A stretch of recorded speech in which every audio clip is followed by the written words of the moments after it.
I had prepared a candlelight dinner for my husband, but the second he walked in, his face turned cold.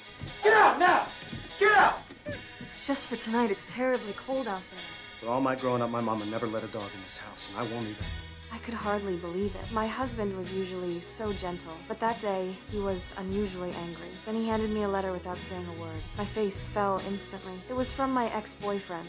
I'm guessing he didn't know you were married, huh? My husband had finally found out everything. I thought he would lose his temper, but he quietly walked out of the room. I was a graduate student in archaeology, but I fell hard for my boyfriend, who was a pilot. I let that relationship cloud my judgment, and I soon became pregnant with his child. But afterward, he disappeared. My father saw my pregnancy as a disgrace, especially because he was a pastor. With no other choice, he arranged a marriage for me. He married me off to a farmer in the countryside. A matchmaker introduced us, and we met for the first time at the church. Nick had grown up in the countryside. He had never met a woman like me before, so he seemed especially nervous. But we had already learned about each other through the matchmaker, so I got straight to the point. Do you think you'll be able to let the baby? I do.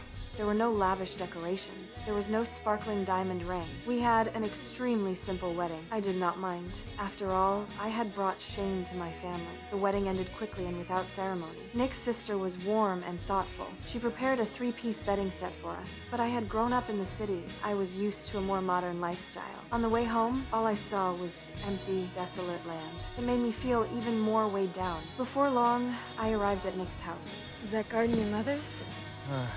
Yes, it was.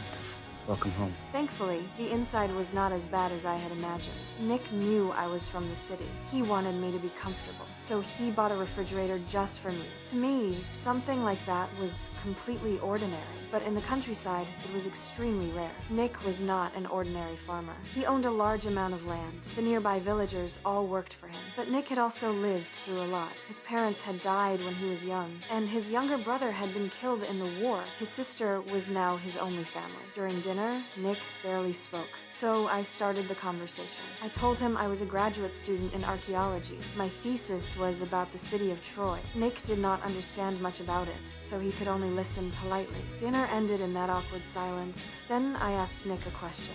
Why you agreed to this? When the Reverend come out to see me and told me about your situation, maybe it'd be God's will.